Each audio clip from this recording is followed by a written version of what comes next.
Well, it's 4 o'clock in the afternoon on Monday, September 20th, and it finally quit raining.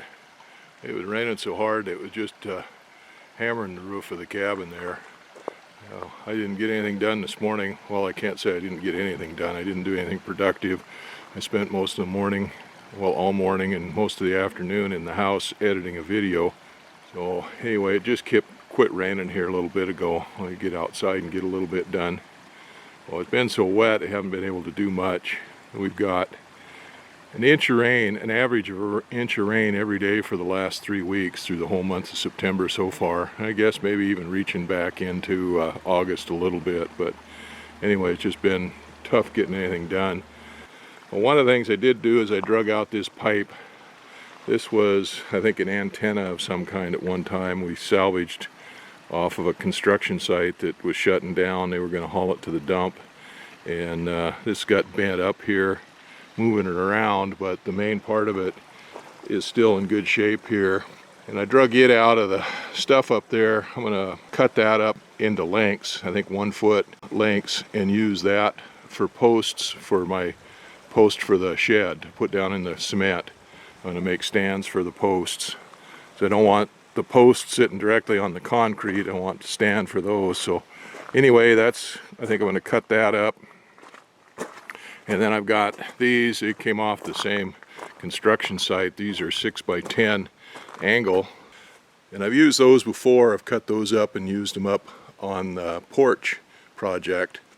In fact, that's what these timbers here are for, 4x6s and 6x6s. They've been stacked and stickered for almost a year now, so they're almost ready, or they're ready to be planed, and we'll have to get to that porch project here. Along with that pile of lumber there, that's all the 2x6s for decking and stuff there for the porch. So those have been drying out for a while and need to get those planed up and ready. Well, anyway, that's what I'm working on here now, partially while it's raining. I've got these angles. I'm going to cut those up into plates and weld onto those pipes. Cut those pipes off into lengths, clean those up, weld these on them, and then I've got some rebar stuff I'll weld onto those to stick them into the concrete when we make the forms for the footings. So I've got a few minutes before it starts raining again. I think I'll go get the Sawzall, and I'm going to cut this thing out into a length that I can handle. I can't handle that by hand, but I got to get it into a length that I can handle to get down into the hanger, and then maybe put it on the bandsaw and saw it up into lengths. Probably put it on the lathe and clean the outside edges of it up and bevel it so we can weld it in to those plates. And then I've got to get these plates, and they're too big to fit in the bandsaw, so I'll have to get the torch out and cut those off, measure them out to make the plates for the 10x10s to sit on. Well, another beautiful day in paradise. More rain and wind. Again, the forecast is for heavy rain again today and 30-40 mile-an-hour winds. We don't get the wind out here usually as they get other places. We're kind of sheltered from it, but it was just now blowing out there about 20-25, so it's blowing pretty good other places. We had a little break yesterday, about an hour window, and I got out and cut off this pipe. Now, I thought that was a 16-foot stick of pipe there, but I just measured it and it's 21 feet, which seems kind of unusual because usually steel comes 20-foot lengths. Say this is 3 inches in diameter. The other end down there had a 2.5-inch diameter pipe stuck down in it and welded to it with another 20-foot length on it, and then it had an antenna on top of that. This is schedule 80 pipe here, real thick walled. So now I'm going to cut it up into about 1 foot lengths, a little over 1 foot lengths. This is a post bracket for a 6x6 post. So this end here goes down into the concrete, embedded into the concrete when you set the post, and then the post goes in here, so that stands it up off the concrete so it doesn't wick moisture up in from the concrete into the bottom of the post. So that's kind of what I'm going to emulate there. Well, I'm going to do it for the 10x10s. I've got 17 posts cut, so I'm going to prep for 17 of them just in case. Now, it's possible I might use them somewhere else. Who knows? If I've got them, I can maybe use them. If I don't get them, then I'll need them. So that's what I'm going to do, is I'm going to cut these off and try to make 16 of these lengths with this pipe. And then I'm going to take these lengths up to the basement and put them on the lathe, flatten the one face out for sure so that it can make a good weld into the plates that I've got. And then I'm just going to turn this crud off of there and stuff so that I can weld on that, because I've got some rebar, small rebar rings, and I can weld onto that to give it even more purchase in the concrete. So I'll get started at that.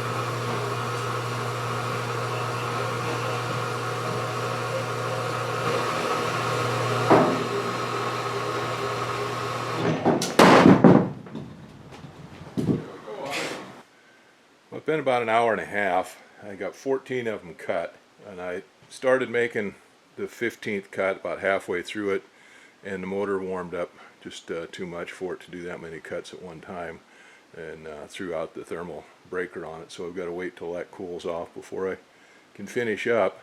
So 14 of them will do me for what I need for a 40-foot building. I was going to go ahead and do the 15 and 16 just in case I decided to go extend it out any farther, and then 17 just because. Anyway, we're got that stick of pipe whittled down. Well, anyway, that about does it for this for a little while until that motor cools off, and then I can cut two more of them, or finish cutting the 15 one and cut 16 and 17. Well, this is the project now. This is not turning out to be near as much fun as I thought it was going to be. These are those pieces of pipe that I'd cut off to use for stands for the bases that they're going into the concrete for those pads that I'm making for the post on the warehouse. Cut these off a foot long so they can stick down in the concrete real good, and it will weld them on to those plates that I just got done cutting out of those angles. I was just going to leave them the way they are, but that didn't work out like I thought it was going to. I cut all these off on the bandsaw, and so of course these ends are not square. So I wanted to square up the ends that are going to be welded onto the plates, but these pipes stick out way too far unsupported out of the chuck to do that on their own. And of course the headstock on this doesn't have a big enough hole through it to run these back in there. So I got to figure out some way to support these. Well, I've got a bullnose center in there, but of course I can't face that end off with the bullnose center in there. So I got to figure out some other way to do it. Well, I've got a steady rest that came with the lathe. I figured, okay, no problem. I'll just clean this paint off in here and stuff in a spot, put the steady rest on there, then we can go ahead and face this end off and be done with it. Well, the steady rest is not big enough to do that, so I had to do a little bit of manipulating on the steady rest, but I got it to work. So what I've decided to do is to go ahead and clean all that old rust and stuff off of there. So I'd have to go back in here someplace and put a spot in there for the steady rest anyway. Well, I thought I'd just go ahead and clean all this rust and crap off of here, and then I'm going to powder coat them or paint them or something. They'll go into cement with clean. They won't have any rust showing on them on the outside of them. So I've trued this up. I haven't trued it up. I just cleaned up the inside of the cut and everything on this pipe and got my bullnose center in there. And I'll go ahead and clean this off.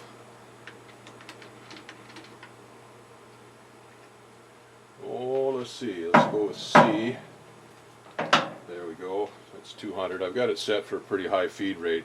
I don't care what the finish is on it. It's going to make a pretty rough finish, but it's more about getting it done than anything else.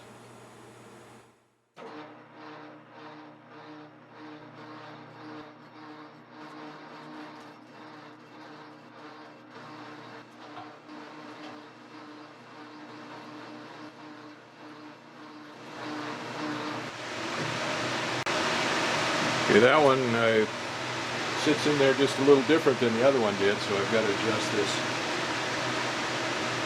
Rollers on here.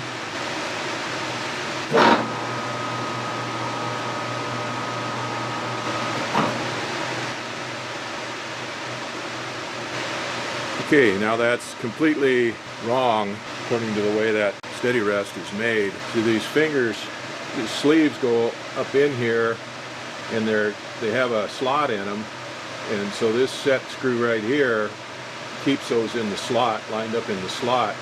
And then there's a set screw here. Well, there's a collar on these adjustment screws that fits down in there, and that's holds that in. And then the set adjustment screw pushes those fingers up and down. Well, they would only come out to about 1.5 inches or so, and that was not near enough to go around this pipe. So what I did was I took the set screw out, or loosened it up so that I could get this collar off this adjusting screw, and then we just slid the fingers up in and then pushed them down, loosened both set screws up, brought the fingers out so I could get the pipe in there, and then pushed them down so that they were resting on the pipe, and tightened those set screws up. Now that's not the way that's supposed to work, but that's the way it does work. I've got this set up back a little ways here. The first one I did, I had it set out here closer to the end, figuring it'd give it some more support, which it does. But then when I get done truing off this end, I wanted to turn that pipe around and just clean off the crap off the bottom end of that that's in the chuck. So I had to move the steady rest back a little bit. So this time I'm just going to go ahead and leave the steady rest back farther. That way, once I get this end faced off here, I can just go ahead and turn it around. And I set my speed down to 70 RPM.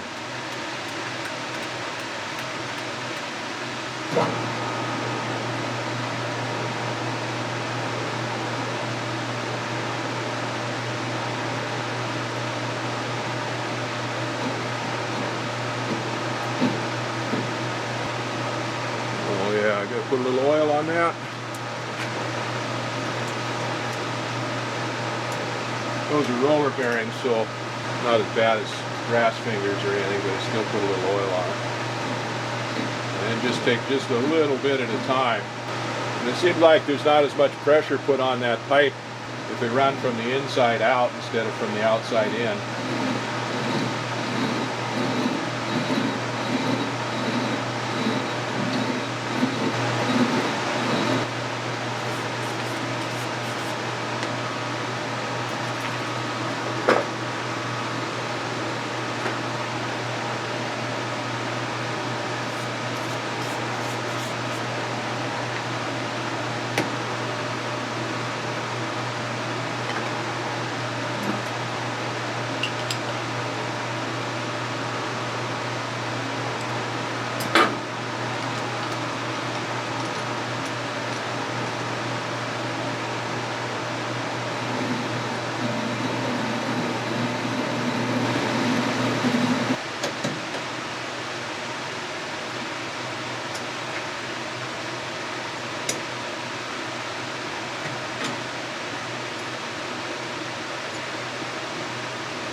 There's a lot of chatter on that, and a really rough cut, even rougher than the other side, but that's fine. It's good enough for who it's for what it's for. But that cleans that up. Gets all the rust off the outside of it. We'll be able to paint it. I got one end of it faced off so it's square, so we can go in on the welding on the plates. And I got a little chamfer on it on this end for welding, for just a little bit in there to get the weld in there. So anyway, that's 2 of them done.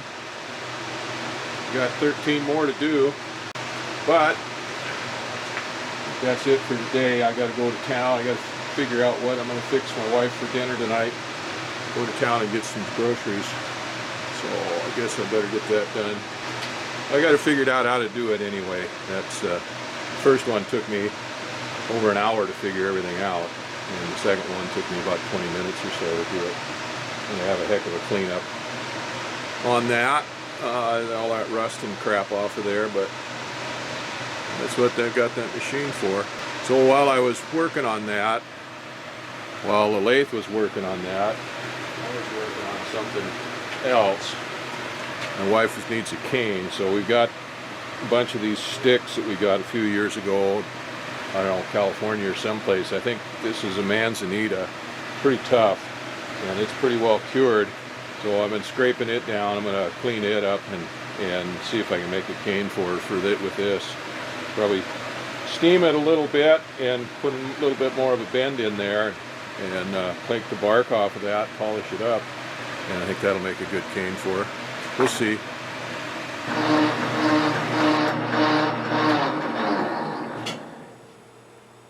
So that thing is not anywhere close to being lined up. But you can see it's taking some off here, and then when it gets down to this end, it quits taking it off. So it's got to be, you know, not concentric there, not lined up longitudinally, which I don't really care. It doesn't matter. This is not a precision piece by any means, but it just ran out of material there. But this thing is bouncing quite a bit with the interrupted cut, and it's this tailstock was hanging out there a long ways, so I'm gonna pull that back in a little bit, and we'll come back out and make another cut. So glad I'm doing this now. I wasn't gonna do, oh, I gotta move the tailstock back just a little bit now.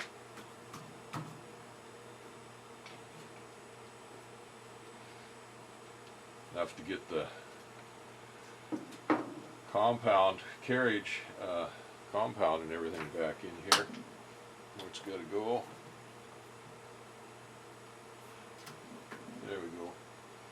Alright, so we'll try it again, take some more off of it.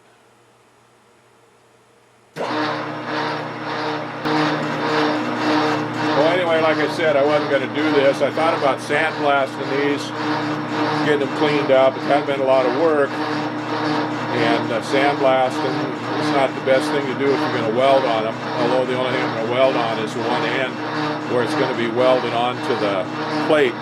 And I got to looking at these and I thought, well, it's just thick paint of different colors and stuff on there, but now once I'm turning that down, you can see the rust coming off of that, the paint and the rust, layers of paint and the rust coming off of that. Of course, that tube, that pipe is probably not concentric either, but and I don't really care about that. It doesn't matter for this purpose, but we'll get it cleaned up.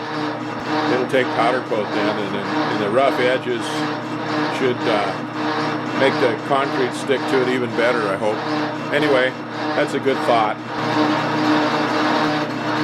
The lady that my wife is staying with had to go up to Anchorage to have some meetings with the doctor up there, and she'd been gone for about a week, so I've been staying over there at her place to take care of my wife there, and just commuting back and forth in the daytime to work out here. Well, the gal's coming home today, so I moved back over here now, and the weather's been fairly warm since Christmas. It warmed up enough that all the ice, almost all of the ice, got off of the driveway and everything here. It cooled off a little bit last night. We got about 3 inches of snow, and it was wet, sloppy snow, nasty.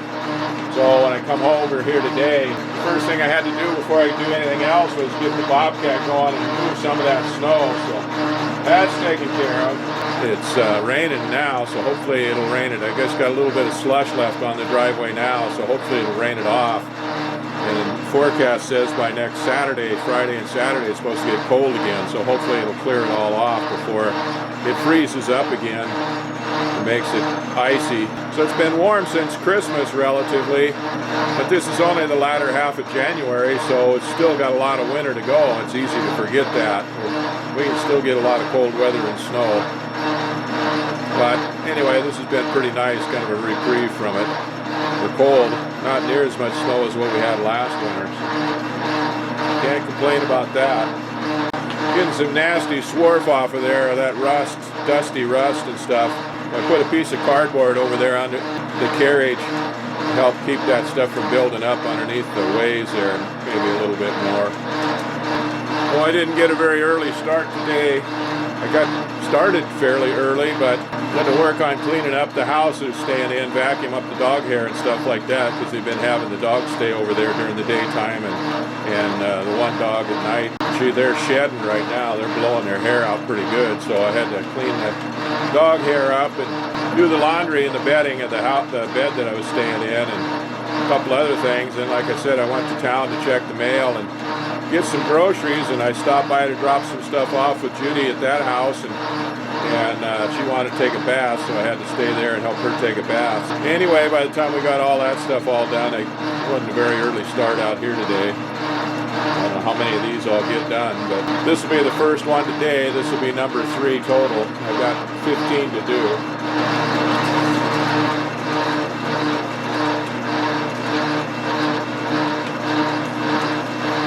Little spot of rust and paint right here, and another little spot down here, but I can take those off with a wire wheel or grinder. But that's good enough.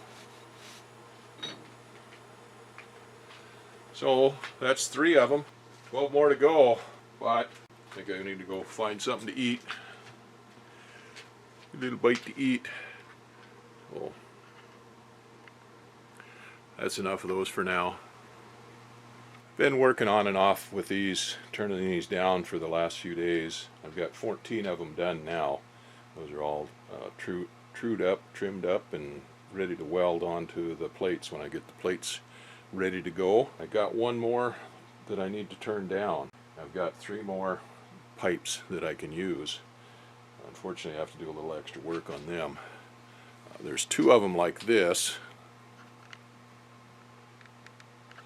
This one has a knob welded onto the end of it here. I'm going to take it down to the hanger with the grinder and cut that off before I put it in the lathe. I don't need to be trying to turn that off there.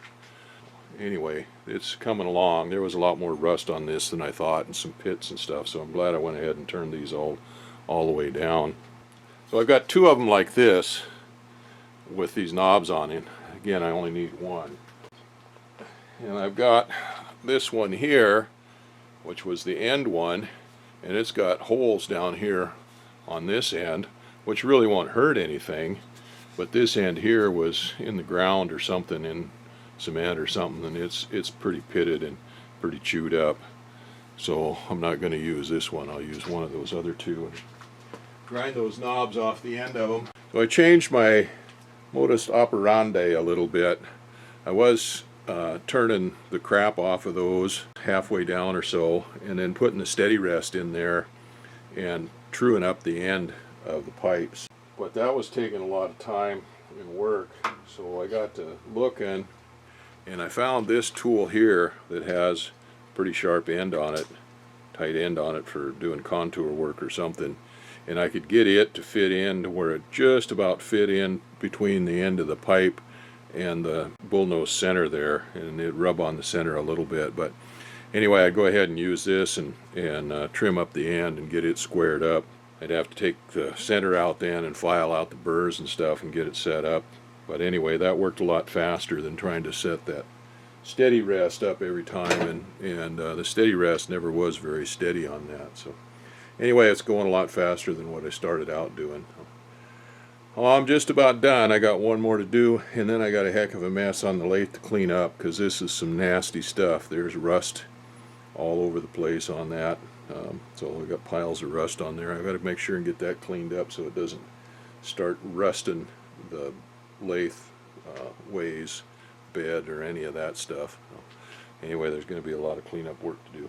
So there we go. There's 14 of them. Like I said, I got 1 more to do, and then I got quite a bit of work to do on the angle plates to get those welded up and ready to weld these on there. But that'll probably be next. I've been taking some of those and doing one end of them, squaring it up and running down and cleaning it up, and then swapping it around and squaring up the other end of it. But that's kind of a waste of time. I don't need to square up the other end, because one end of it's going to go into concrete, and then one end will be welded onto the tab. So the only end I need to square up is the one that's going to be welded onto the pad that is going to be for the timber to sit on.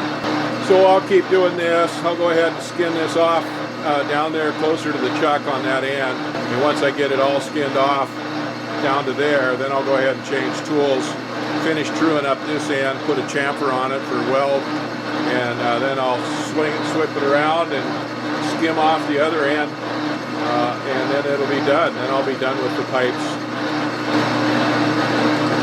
I'll make my final skin cut here now. Still getting an interrupted cut on this end. I think that's from the weld. That weld metal is always harder than the base metal on most of this stuff. But my tip was still good. Checked it out after I got to the end, and it's still got a good end on that insert. So we'll go ahead and finish this up with it. This should take all of the rust and crap off of there. Once I get down to the other end with it, then I'll go ahead and swap out tools and face this end off, make sure it's perfectly square. Well, at least as close to perfect as I can get it. Alright, now I've got this other tool in there, and we'll finish truing that up on that face, but I'm going to feed this by hand.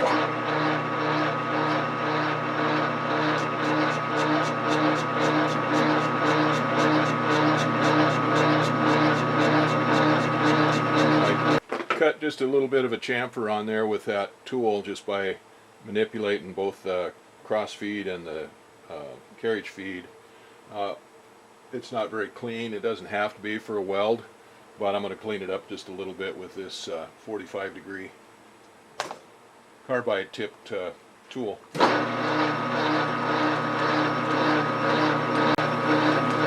Okay, that end is done. I gotta clean this track up a little bit and swap those ends around. I'll clean the burr off of this.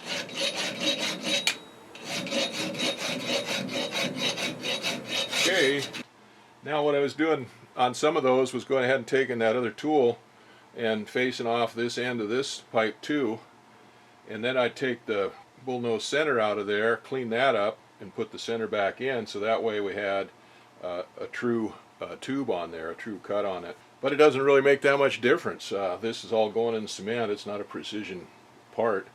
So this end is now trued up, and that's the end that'll be welded on. Well, I just take this crappy part off of this end and be done with it.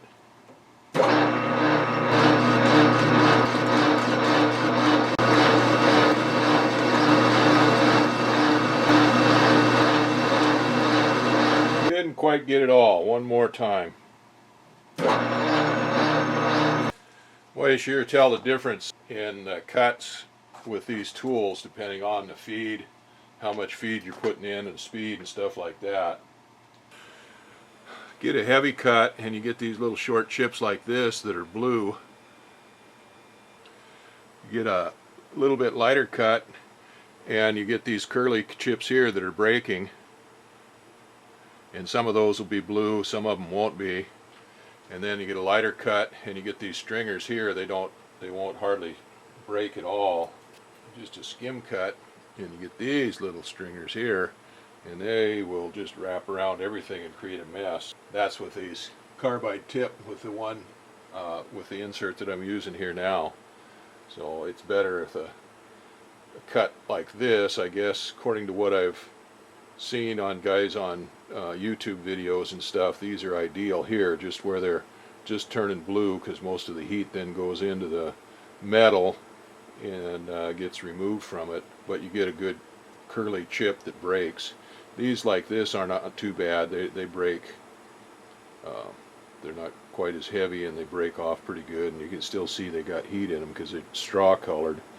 But then these like this, these can be dangerous because they whip around and they just go out and go for a mile, and they just don't break, and then they'll catch whatever's crap is down in the ways on the lathe and pick all that crap out and throw it at you too. So Anyway, it's kind of fun seeing how that works. These have a chip breaker built into these tips, these inserts, but they take a certain amount of feed and a certain amount of material to be fed into them and a certain feed speed to make them work properly.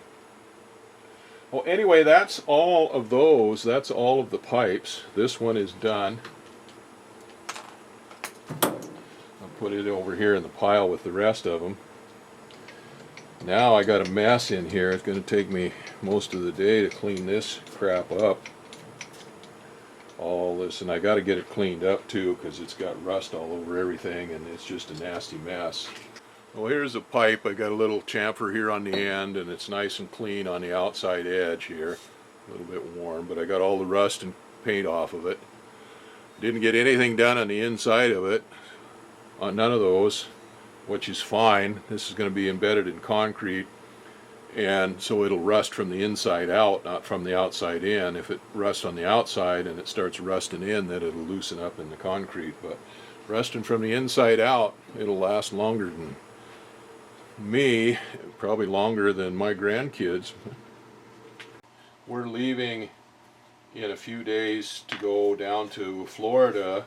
I've got to have a procedure done on my insides to hopefully get them fixed up so that they're not bothering me so much. And we're going to see my new grandson, who I haven't met yet, and my granddaughter, who we met for the first time last winter. And then we're going to do a few other things. We're planning on maybe going to the Florida Flywheelers show. That's going to be on the 22nd to the 26th, 5th or 6th. And last year I found out about it after we were already down there and didn't get a chance to go. But so we're making arrangements to go now. I've been in touch with my son to see if he wants to go. And anyway, that should be fun. So we'll be in Florida for a little over a month. Well, no, yeah, just about almost exactly a month. We're going to leave next week, and then we'll be back, leave there on the 10th of March, and then we're going to head back, and we'll go back over to the West Coast, and we'll have to go down and see my other son on the Oregon coast, and spend a few days with them before we come home. And I got a call today from my boss, Fish and Game, filling me in on what they want to do this year for flying, and it sounds like it's going to be pretty good. So I've got to get back in time to get started at that in April and get my taxes done. So anyway, I don't know how much more I'm going to get done. I've got to get this place cleaned up and get ready to go. I'm going to have to clean this lathe up. That's going to take a while to get it. I'm going to have to tear it down and wipe everything down, take that chuck apart, clean it out. Anyway, it's going to be a pretty good job cleaning this mess up, so we'll see if I get to the rest of it. If not, work will be here when I get home.